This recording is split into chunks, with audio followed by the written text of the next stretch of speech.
Welcome everyone. I used to do youth ministry for a long time, so I would preach to 5 kids on a couch, so this is a pretty good week. So no worries about that. We're just rejoicing with the Lord for Argentina's victory today. Hey, if you guys have, if you have Bibles, turn to 1 John chapter 4. That's where we're going to be today. I know you guys are in a series on Advent, which is incredible. So as we go through this book, one of the most particular things that is going to be really, really interesting for us is to notice that John is this guy who grew up. John, if you could imagine, was the guy who got his mom to go to Jesus and say, hey, can me and my brother get the most honor out of all of the disciples?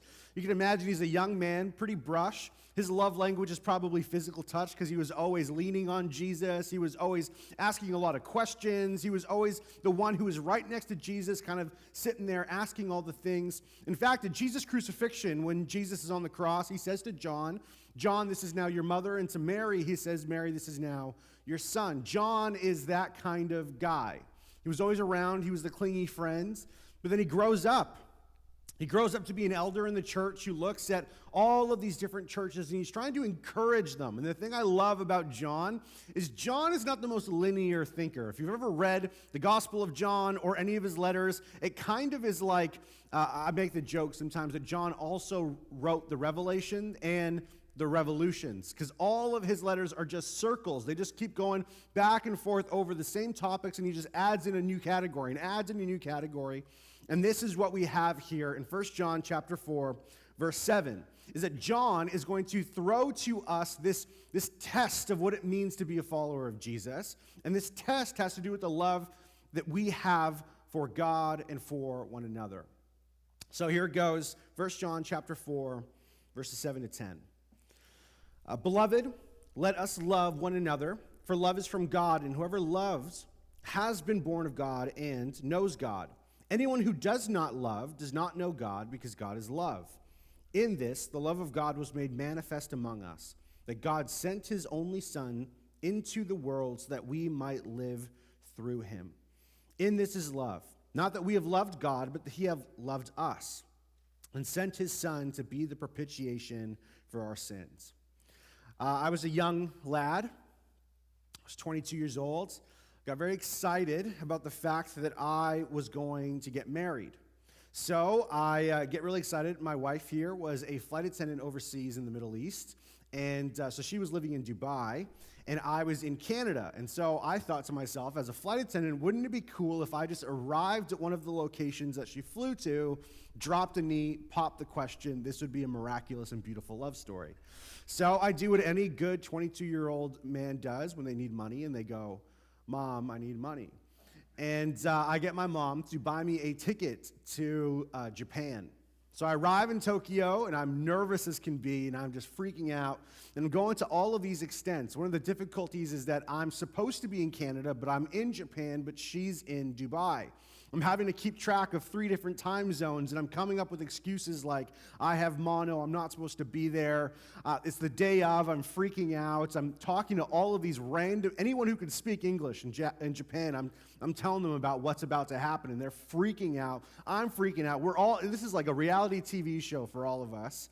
We get to the place where I'm going to propose, and she's going to arrive.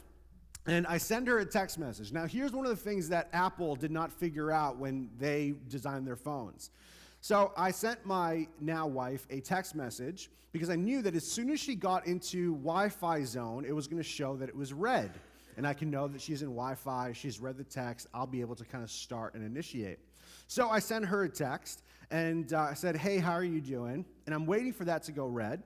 And I'm talking to my friend Anna as well. And Anna says, hey, have you gotten to the hotel yet? Which is where we were going to do this proposal. It's going to be nice and beautiful. And I'm responding back to Anna, I think. But what happens is when a notification pops on your phone and you click it, it goes to the last conversation that was opened, not to the notification that you clicked. And so I text my now wife, no, I'm waiting at the hotel for her to show up so that I can propose. And I text this to her. And in that moment of panic, you can imagine, I've flown all of these miles, I've had all of these plans, I've done all of these things, and it's all just gone down the drain. So I have some critical thinking moments. She hasn't read it yet, and I go, this is what I'm going to do. I'm going to spend the next 4 minutes and just type different letters in the text conversation. And I probably texted about 300 text messages so that when she grabbed her phone, she would go, what is going on? And would never think to go all the way to the top to see that initial text. Quick thinking, right? This is pretty genius. And so it all happens. She gets down, and I get down on one knee. She doesn't even let me say the things that I planned to say because she was just so excited to be with this. And it was a crazy moment. Why do I share all this? In fact, why did I go to all of the lengths that I did? To go to Japan, drop one knee, propose to a girl from the other side of the world. Why would I go and do all of these things? Because of one singular word, and that word is love. See, human love, and the way that we talk about love, seems to be this deep, intense feeling that we have for another person. It's a great interest or a pleasure in something. But this isn't the kind of love that John speaks about. Listen to these words again. Beloved, let us love one another, for love is from God, and whoever loves has been born of God and knows God. See, there's two kinds of love that is spoken about. One of them is the kind of person who goes up to someone and goes, do you love me? Yes. Okay, tell me that you love me again. Okay, tell me that you love me again. And love in modern culture has been seen, if you give a visual image, more like a black hole. It just takes in all of this affection, all of this pleasure, all of this emotion, and the love is for me. I'm the one who takes all of this in, and I'm the one who gains from it. But the other image that John is more trying to say is love is not like a black hole. Love is more like a cell, where it can divide and multiply itself without ever losing what it truly is. The love that John is talking about is this love called agape. Agape is the love born not out of a feeling or emotion or out of pleasure, but born out of a decision. Agape is the result of a choice. It is not ignited by the loneliness or the godliness of the other. It is ignited by a decision. Agape is energized by an act of the will. It's a decision love. It's the will to will the goodwill of the other, even when the other does not deserve it. Agape is the love with which God loves us. And let me tell you, that is really good news. That God's love towards you is not because he feels nice about you. That God's love towards you is not that he feels this intense pleasure or emotion towards you. That God's love towards you is intended to be based off of a decision and a choice. That is beautiful. If I'm in a marriage where my love to my wife is dependent on how I feel, I don't always feel great. I don't even, in fact, always feel loved. And you know what gives her strength in our relationship? That my emotion and my love towards her is not based on how I feel. It's based on a day where I made a vow that this will happen till I die.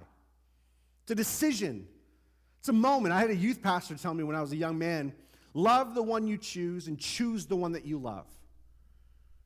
Love the one you choose and choose the one that you love. This is based out of an act of the will. And so you and I, when we love, I love this, that John is saying, let us love one another. So what is our definition of love?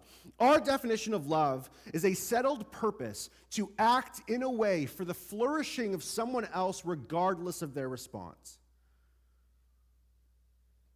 It's a settled purpose. It's an act of the will for the flourishing of another individual regardless of their response. And I love this, that God has so moved in such a way where he does the same thing. He just acts towards us. This is what this whole season is about, is that God is the one who moved. God is the one who initiated. God is the one who took a step. God is the one who left. And he met us in our greatest moment of need and said, I don't have intense feelings or pleasures or emotions. I want you because I want you. Guys, let me give you a bit of a hint. If your wife ever comes up to you and says, why do you love me? Never give a response. Never. In fact, all you should really say is, I love you because I love you. Israel asked that same question to God.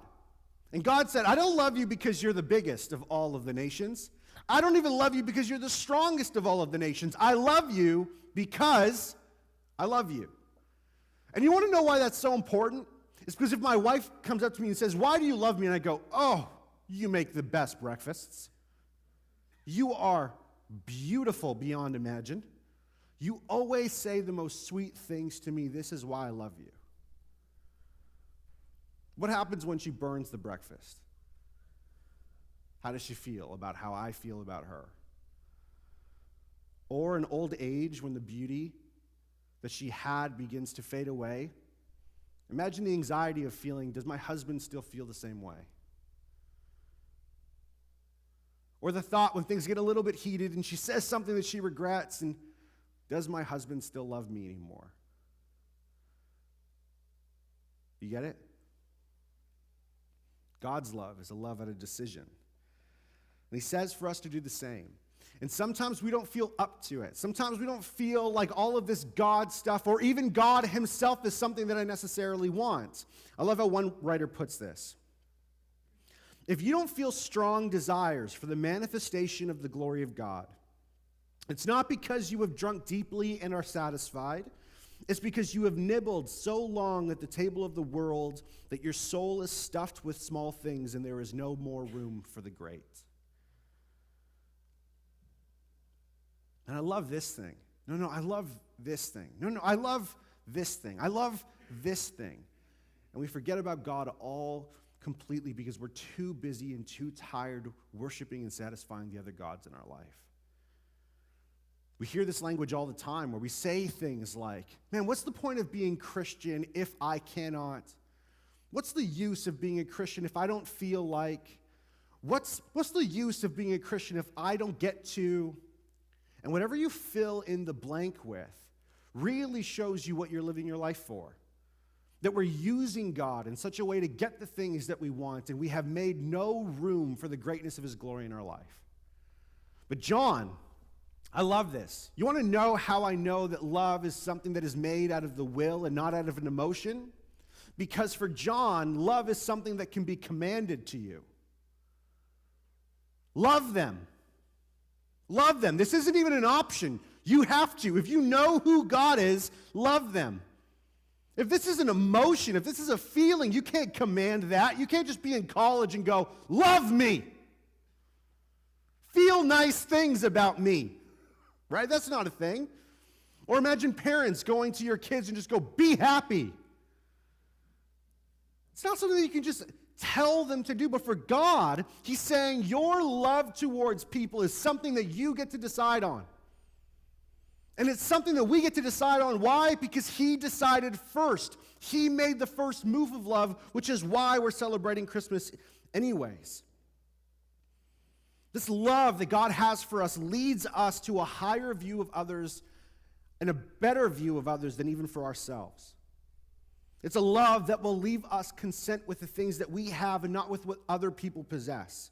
It's a love that leads us to mercy and justice. It leads us to care for the poor, and it leads us to respect all around us. This love is something not that it's just made by human beings. It is a communal act that we get to share and have fellowship with God in what he initiates and what we get to join in on. Love. And John continues in a beautiful way. He says this, anyone who does not love does not know God. Because, why? God is love. One writer, his name is John Stott, he says that this is the most comprehensive and sublime of all biblical affirmations about God's being. Because what God does, God doesn't just love like God rules. It's everything that God does is a loving action. Everything that God does, you have to filter through the idea that he is love. God does not do love. God is love and acts from his very being. And so for us, when we look at God, we see him in such a way where we know this is his default. Which is why when times are difficult, when times are suffering, and Christmas is definitely one of those seasons, I heard somebody say that Christmas, in fact, the holidays, is kind of just like a magnifying glass of your whole year. If you've had a really bad year, the holidays decide to multiply that feeling inside of you. If you've had a great year, the holidays multiply the joy within your own soul. And the best moment of what the Advent season is telling us, the incarnation of Jesus is telling us, is that when we suffer, he comes to us. He's always been that way. Think of the cloud or the pillar of fire with Israel. God was with them. Think of the tent or the tabernacle. God was with them. Think of the temple in the midst of suffering. God was with them. And all of those things are just pointing to the idea that he would show up in flesh, God in flesh, to say, I am with you. And I'm not even with you in a stage that would say, hey, let me tag along and be the person that encourages you. Let me be the person who took what you could not take. Let me be the person to do what you could not do. Let me be the person who could be what you could not be in order that you gain the relationship with the Father that I have.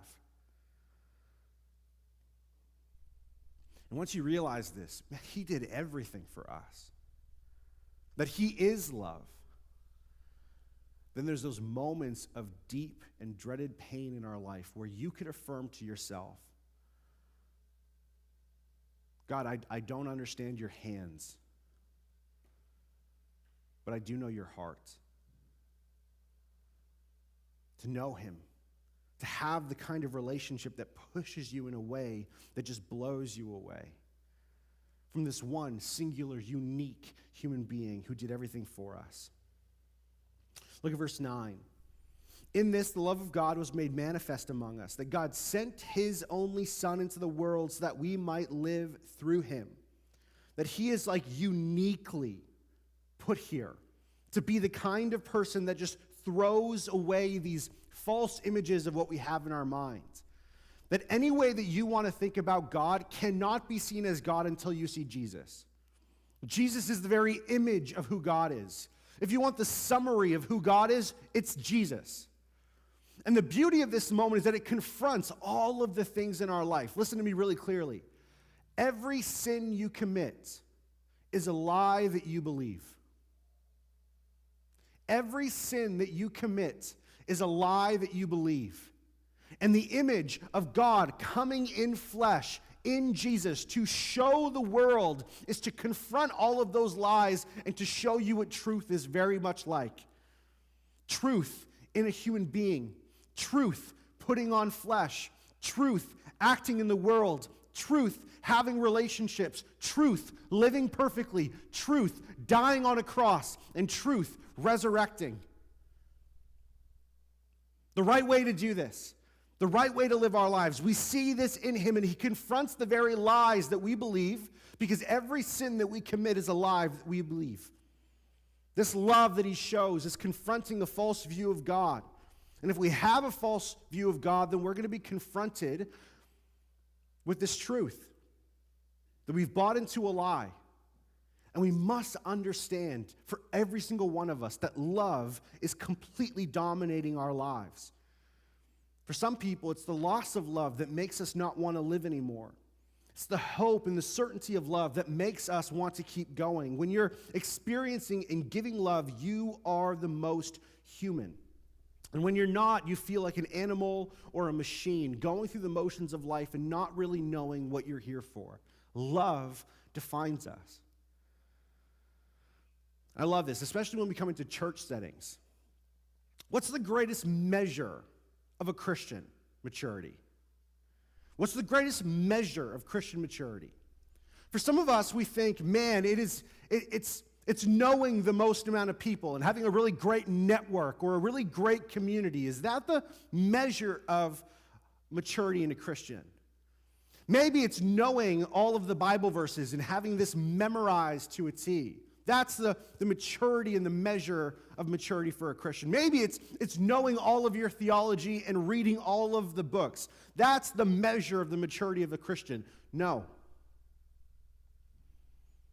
The measure of the maturity in a Christian is how you love.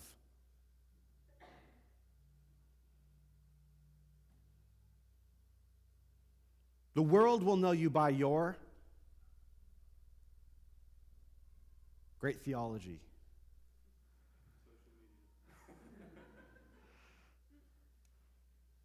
The world will know you by your love.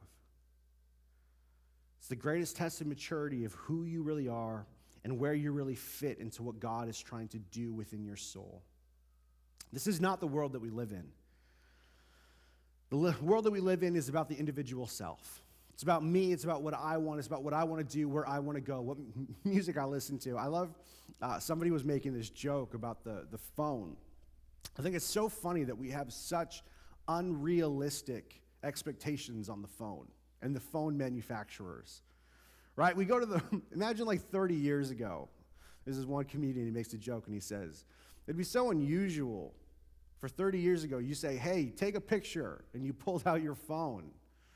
30 years ago, that'd have been like, that's impossible, you just be, right? Like, how does this take a picture? And we look at our phone and we say, you know what I want on this?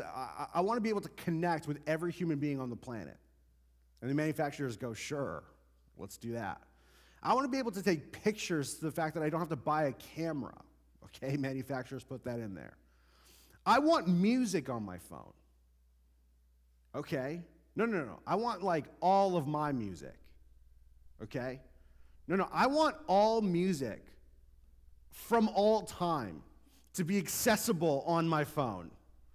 I want every movie ever made to be accessible on my phone. Don't you realize that we have these social media pages that are dedicated to altars of ourselves? 60 years ago, my great-great-grandfather, if I told him, hey, I'm going to build a website, I'm going to build a space that is dedicated to me, and I'm going to be the curator of that space, he would look at me and probably say, that seems pretty arrogant. And yet the whole world curates a space dedicated to themselves, and I'm the one who creates that museum of my own soul, and I get to show it to the world in whatever way I want. Life seems to be about me. We live in a society that because of this condition, all values are relative. We might say things like, live your own truth. All relationships are transactional. Think about your interactions with the cashier or the Uber driver, not even looking them in the eye because you're looking at your phone. That all identities are fragile. That any person's objection of me will destroy me and how I think about myself. And all supposed sources of fulfillment are disappointing. This is the world that you and I live in. And the incarnation of God gives us another vision. Look at this in verse 10. In this is love.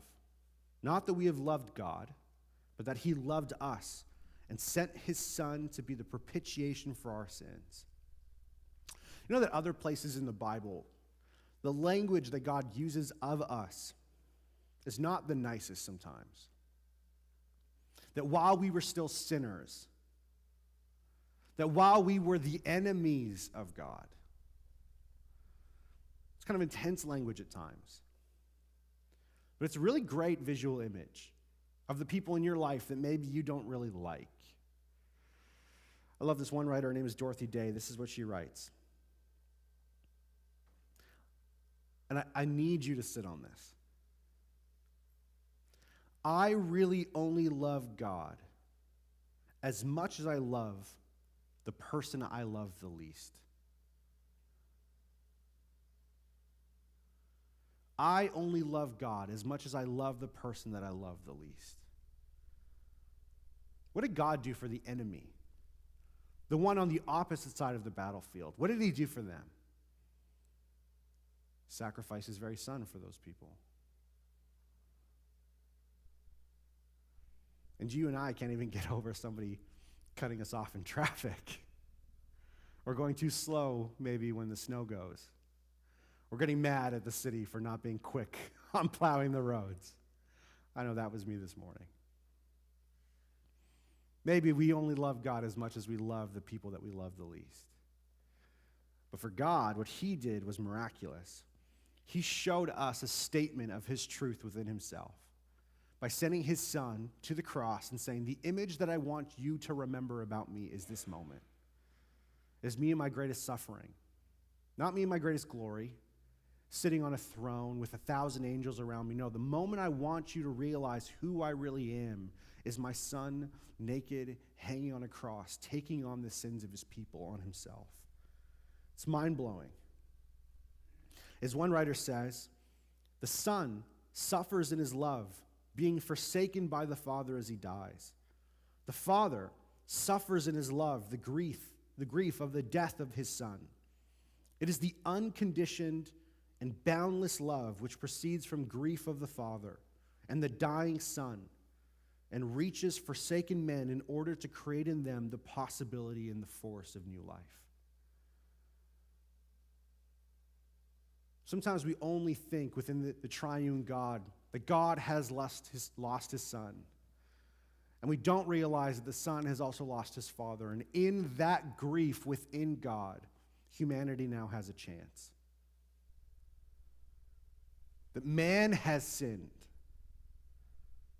but God has suffered. Why does he do that?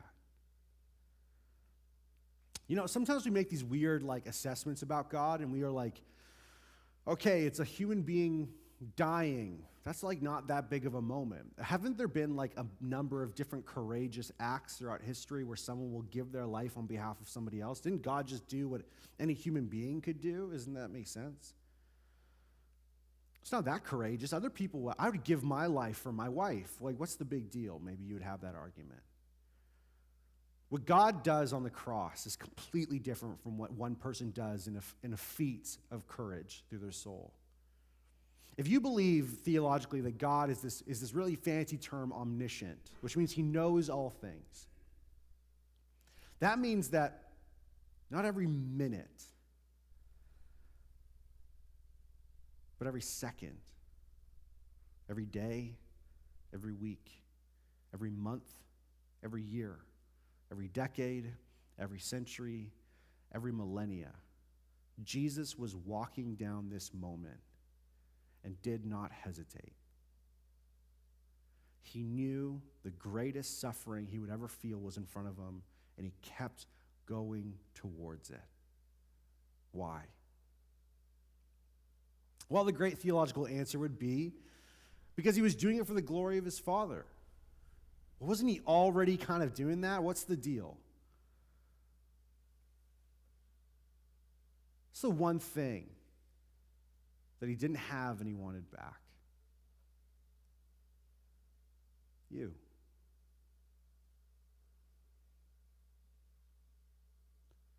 A decisive love of God to send his Son to have you back.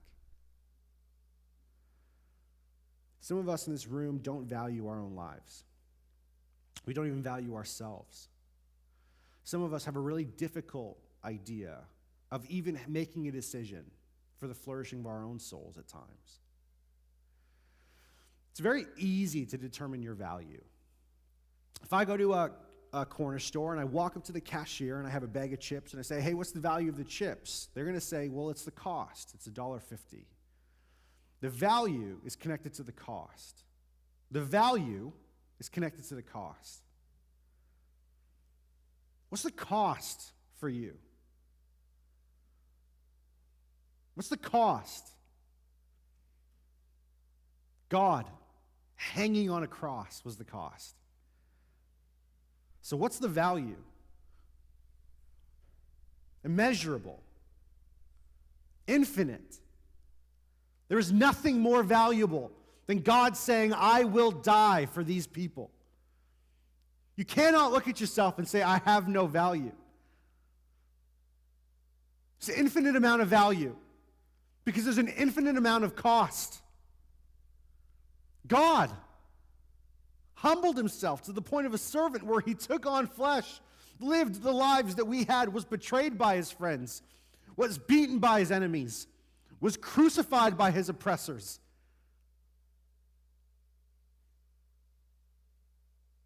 Have you ever imagined that God, with all of that knowledge, looked at you and said, I know you. I know you more than you know you. In fact, I know all the sins that you have committing, you are committing, and you will commit. And I still want you anyways.